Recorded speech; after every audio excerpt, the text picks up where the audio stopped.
പഴഞ്ചക്ക കൊണ്ട് നല്ല ടേസ്റ്റി ആയിട്ടുള്ള ഒരു ഹൽവയാണ് നമ്മൾ ഉണ്ടാക്കുന്നത്. വളരെ എളുപ്പത്തിൽ ഉണ്ടാക്കാം, നല്ല ടേസ്റ്റുമാണ്. അതുപോലെ തന്നെ കുട്ടികൾ പോലും ചോദിച്ച് വാങ്ങി കഴിക്കും. ഒരുപാട് കാലം നമുക്ക് പുറത്ത് സൂക്ഷിച്ച് വെക്കാനും പറ്റും. ഏകദേശം ഒരാഴ്ച 2 ആഴ്ചയോളം നമുക്കിത് പുറത്ത് സൂക്ഷിച്ച് വെക്കാൻ പറ്റും. നമുക്കെങ്ങനെ ഈ ഒരു റെസിപ്പി ഉണ്ടാക്കുന്നതെന്ന് നോക്കാം. അപ്പോൾ ചക്കയൊക്കെ പഴുത്തുടങ്ങുന്ന ഈ ഒരു സീസണിൽ നമുക്ക് എല്ലാവർക്കും ഉണ്ടാകുന്നതായിരിക്കുമല്ലോ. പഴഞ്ചക്ക എന്ന് പറയുമ്പോൾ തന്നെ എല്ലാവർക്കും കഴിക്കാൻ മടിയുള്ളവരായിരിക്കും അല്ലേ. എല്ലാവർക്കും വരിക്കച്ചക്കയായിരിക്കും ഇഷ്ടം. എന്നാൽ ഈ പഴം ചക്ക അധികവും കളയുന്ന ആൾക്കാരുണ്ട്. അപ്പോൾ കളയാണ്ട് നിങ്ങൾക്ക് ഇതുപോലെ ഒരു സ്നാക്ക് ഉണ്ടാക്കിയെടുക്കാൻ പറ്റും. അപ്പോൾ നമ്മളിത് ആദ്യം ശർക്കര ഒന്ന് ഉരുക്കാൻ വെക്കുന്നുണ്ട്. ഒരു വലിയ കഷ്ണം ശർക്കര ഞാനിതിന് ഉപയോഗിക്കുന്നത്. അതുപോലെ തന്നെ ചക്കേൻ്റെ ഒരു 10-20 ചുള ഇതുപോലെ കുക്കറിലേക്ക് ഇട്ട് കൊടുത്തിട്ടുണ്ട്. അപ്പോൾ ഞാനിതിൽ കുറച്ച് വെള്ളം ചേർക്കുന്നുണ്ട്. ഒരു 1/4 കപ്പ് ചേർത്താൽ മതി.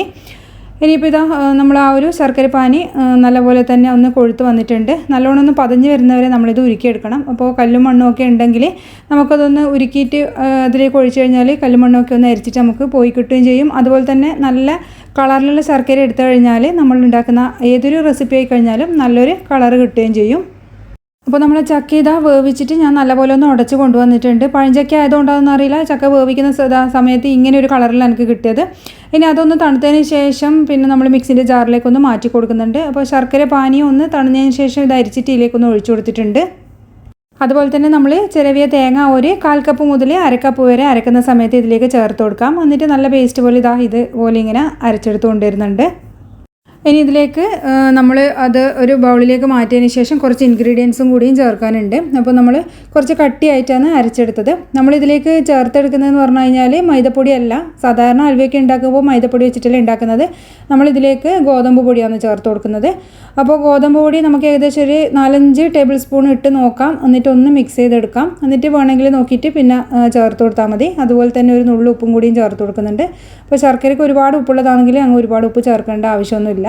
അതുപോലെ തന്നെ കുറച്ച് ഏലക്കാപ്പൊടി ഒരു ഫ്ലേവറിന് വേണ്ടിയിട്ട് അങ്ങ് ചേർത്ത് കൊടുക്കുന്നുണ്ട്. എന്നിട്ട് നമുക്കിതൊന്ന് കട്ടയൊന്നും ഇല്ലാണ്ട് നല്ലപോലെ ആ ഒരു ശർക്കര പാനിയും ചക്ക നമ്മൾ അരച്ചതൊക്കെ ഇല്ല അതുമായിട്ടൊന്ന് നല്ലോണം ഇതുപോലെ ഒന്ന് യോജിപ്പിച്ച് കൊടുക്കാം. അപ്പോൾ ഇത്രയും ഗോതമ്പ് പൊടി എനിക്ക് മതിയായിരുന്നു. പിന്നെ അതുപോലെ തന്നെ കുറച്ച് കട്ടിയിലാണ് നമ്മൾ മാവ് കിട്ടിയത്. അപ്പോൾ നമ്മൾ പെട്ടെന്ന് തന്നെ അടുപ്പത്ത് വെച്ച് ഇത് വേവിക്കുന്ന സമയത്ത് പെട്ടെന്ന് അത് വെന്ത് കട്ട പോലെ ആയി പോകും. അതുകൊണ്ട് കുറച്ച് വെള്ളം കൂടി ഞാൻ ആ മിക്സിയിൽ ഒഴിച്ചിട്ട് ഒന്ന് ചേർത്ത് കൊടുക്കുന്നുണ്ട്. നമ്മൾ ചെറിയ ഫ്ലെയിമിലിട്ടിട്ട് നല്ലപോലെ ഏകദേശം ഒരു 20 മിനിറ്റ് മുതൽ ഒരു അരമണിക്കൂർ വരെ ടൈം എടുത്തിട്ടാണ് ഈ ഒരു ഹലുവ ഉണ്ടാക്കിയെടുക്കുന്നത്. അപ്പോൾ അതുകൊണ്ട് പെട്ടെന്ന് തന്നെ ഇതങ്ങ് ആയി പോകണ്ടെന്ന് വെച്ചിട്ടാണ് കുറച്ചും കൂടി വെള്ളം ചേർത്തത്. ഇതുപോലെ ഒരു ഇത്തിരി ലൂസായിട്ടുള്ള മാവാണ് വേണ്ടുന്നത്. ഇപ്പം കുറച്ചൊന്ന് ലൂസായി കിട്ടിയിട്ടുണ്ട്. ഇനി നമുക്ക് ഹൽവ ഉണ്ടാക്കാൻ തുടങ്ങാം. അപ്പോൾ ഇതുപോലുള്ള ഒരു നോൺ സ്റ്റിക്ക് പാനോ അല്ലെങ്കിൽ ഉരുളിയോ എന്തെങ്കിലും എടുക്കാം. പെട്ടെന്ന് വിട്ട് കിട്ടാൻ പറ്റുന്ന തരത്തിലുള്ള ഒരു പാത്രം വേണം എടുക്കാൻ വേണ്ടിയിട്ട്. അല്ലെങ്കിൽ നമ്മൾ ലാസ്റ്റ് തൊട്ട് ഹൽവയൊക്കെ ഉണ്ടായി വരുന്ന സമയത്ത് അടിക്ക് പിടിച്ചിട്ട് പിന്നെ വല്ലാണ്ട് ബുദ്ധിമുട്ടായി പോകും. ഇനി ഇതിലേക്ക് നമുക്ക് 1 ടേബിൾ സ്പൂൺ പശു നെയ്യ് ചേർത്ത് കൊടുക്കാം. എന്നിട്ട് പിന്നെ നമ്മൾ തീ നല്ലോണം കുറച്ച് വെക്കണം. അതൊന്ന് പ്രത്യേകിച്ച് ശ്രദ്ധിക്കുക. നമ്മൾ നേരത്തെ തയ്യാറാക്കിയ ആ ഒരു മാവ് ഇതിലേക്ക് അങ്ങ് ചേർത്ത് കൊടുക്കാം. അപ്പോൾ നമ്മൾ ആദ്യത്തെ ആ ഒരു ടൈം എന്ന് പറയുന്നത് ഭയങ്കര ഇതായിട്ടുള്ള ടൈമാണ്. അതായത് പെട്ടെന്ന് കട്ട കെട്ടിപ്പോവും. അതുകൊണ്ട് തന്നെ സൂക്ഷിച്ചിട്ട് വേണം ചെയ്യാൻ വേണ്ടിയിട്ട്. ചെറിയ ഫ്ലെയിമിലിട്ടിട്ട് ഒന്ന് ഇളക്കുക. നമ്മളങ്ങനെ ലൂസാക്കിയിട്ടുള്ള മാവല്ലല്ലോ, അതുകൊണ്ട് തന്നെ ഒരുപാട് ടൈം അങ്ങ് ഇളക്കി കഷ്ടപ്പെടേണ്ട ആവശ്യമൊന്നുമില്ല. ഒരുപാടങ്ങ് വെള്ളവും നമ്മൾ ചേർത്തിട്ടൊന്നുമില്ല. അപ്പോൾ ഏകദേശം ഒരു 5-6 മിനിറ്റ് കഴിയുമ്പോൾ തന്നെ ഇതിൻ്റെ ആ ഒരു കളറൊക്കെ ഒന്ന് മാറി വരും. അപ്പോൾ ചെറിയ ഫ്ലെയിമിൽ ഇപ്പോഴും ഉള്ളത്. ഈ ഒരു സമയത്ത് കുറച്ചൊന്ന് കുറുകി വരുന്ന സമയത്ത് കുറച്ച് വെള്ളവും അതുപോലെ തന്നെ അണ്ടിപ്പരിപ്പും ചേർത്തിട്ടുണ്ട്. നിങ്ങൾക്ക് ഏതെങ്കിലും നട്ട്സ് വേറെ താല്പര്യം ഉണ്ടെങ്കിൽ ചേർത്ത് കൊടുക്കാം. ബദാമോ പിസ്തയോ എന്തെങ്കിലും വേണമെങ്കിൽ നിങ്ങൾക്ക് ചേർത്ത് കൊടുക്കാം. അതുപോലെ തന്നെ നെയ്യൊന്നും ഒരുപാടങ്ങ് ചേർത്ത് കൊടുക്കേണ്ട ആവശ്യമൊന്നുമില്ല. നമ്മളിത് തയ്യാറാക്കുന്നത് നോൺ സ്റ്റിക്ക് പാനിലല്ലേ, അതുകൊണ്ട് തന്നെ അങ്ങനെ ഒട്ടിപ്പിടിക്കൊന്നുമില്ല. അപ്പോൾ ഒരുപാടങ്ങ് നെയ്യിൻ്റെ ആവശ്യമൊന്നും നമുക്കില്ല. ഫ്ലെയിം നന്നായിട്ടൊന്ന് ശ്രദ്ധിക്കണമെന്ന് മാത്രമേ ഉള്ളൂ. എന്നാൽ മാത്രമേ ആ ഒരു ഹൽവേൻ്റെ ആ ഒരു ടെക്സ്ചർ നമുക്ക് കിട്ടുള്ളൂ. ഒരുപാട് സമയം ഏകദേശം ഞാൻ പറഞ്ഞ പോലെ തന്നെ ഒരു 20 മിനിറ്റ് മുതൽ അരമണിക്കൂർ വരെ നന്നായിട്ട് ഇതിങ്ങനെ വരട്ടിയെടുത്താൽ മാത്രമേ നമ്മൾ ആ ഒരു ടെക്സ്ചർ നമുക്ക് കിട്ടുകയുള്ളൂ. അപ്പോൾ ഏകദേശം ഒരു 10-15 മിനിറ്റ് കഴിഞ്ഞിട്ടുണ്ട്. അപ്പോൾ ആ ഒരു സമയത്ത് കുറച്ചൊന്ന് ഒരു സ്റ്റിക്കി ആയിട്ട് തോന്നി. അതുകൊണ്ട് ഞാൻ കുറച്ച് പശു നെയ്യും കൂടിയും ചേർത്തിട്ടുണ്ട്. അപ്പോൾ ഏകദേശം 2 ടേബിൾ സ്പൂൺ പശു നെയ്യാണ് നമ്മൾ ഇതുവരെ ചേർത്തത്. അപ്പോൾ കുറച്ചൊന്ന് വിട്ടിട്ടാൻ ബുദ്ധിമുട്ടായിട്ട് സ്റ്റിക്കി ആയിട്ട് തോന്നുന്ന സമയത്ത് നിങ്ങൾക്ക് ഇതിലേക്ക് എണ്ണ വേണമെങ്കിൽ ഇങ്ങനെ ഇടയ്ക്ക് ചേർത്ത് കൊടുക്കാം. അപ്പോൾ എണ്ണ ഒരുപാട് താല്പര്യം ഉണ്ടെങ്കിൽ നിങ്ങൾക്ക് ഒരുപാട് അളവിൽ ചേർത്ത് കൊടുക്കാം കേട്ടോ. ഞാൻ പിന്നെ അധികം അങ്ങനെ ചേർത്ത് കൊടുക്കുന്നില്ല എന്നേ ഉള്ളൂ. ഹൽവ എന്നൊക്കെ പറയുമ്പോൾ അറിയാമല്ലോ ഒരുപാടങ്ങ് എണ്ണ ഉണ്ടാകും എന്നുള്ളത്. അപ്പോൾ ഏകദേശം ഒരു 15-20 മിനിറ്റ് ആവാനാവുന്ന ഒരു സമയത്ത് ഞാൻ കുറച്ച് ഫ്ലെയിം ഒന്ന് കൂട്ടി കൊടുക്കുന്നുണ്ട്. ഈ ഒരു സമയത്ത് നമുക്കൊരു മീഡിയം ഫ്ലെയിമിലേക്ക് മാറ്റാം. എന്നിട്ട് നല്ല പോലെ ഒന്ന് വറ്റിച്ചെടുക്കണം. ഇത് വരട്ടിയെടുക്കണം എന്ന് തന്നെ പറയാം നമുക്ക്. അപ്പോൾ അതിൻ്റെ ടെക്സ്ചറിന് വല്ലാണ്ടങ്ങ് മാറിപ്പോകും. ഒരു ഓയിൽ ചേൻ്റെയൊക്കെ പരുവം, അതായത് ഒരു ബബിൾഗത്തിൻ്റെ ഒരു ചുയിങ്ങൊക്കെ ഇല്ല, അതിൻ്റെ ആ ഒരു പരുവത്തിലേക്കാണ് ഇത് മാറി വരിക. കളറും അതുപോലെ തന്നെ നല്ലൊരു ബ്ലാക്ക് കളറായിട്ട് വരികയും ചെയ്യും. അപ്പോൾ നമ്മളിത് മൈദ ഒന്നും ചേർക്കാത്തതുകൊണ്ട് തന്നെ, ഗോതമ്പ് ചേർത്തുകൊണ്ട് തന്നെ നല്ല ഹെൽത്തി ആയിട്ടുള്ള ഹൽവ എന്ന് പറയാം. ഒരുപാട് പശുനെയ്യും അങ്ങനെ ചേർക്കുന്നൊന്നുമില്ല.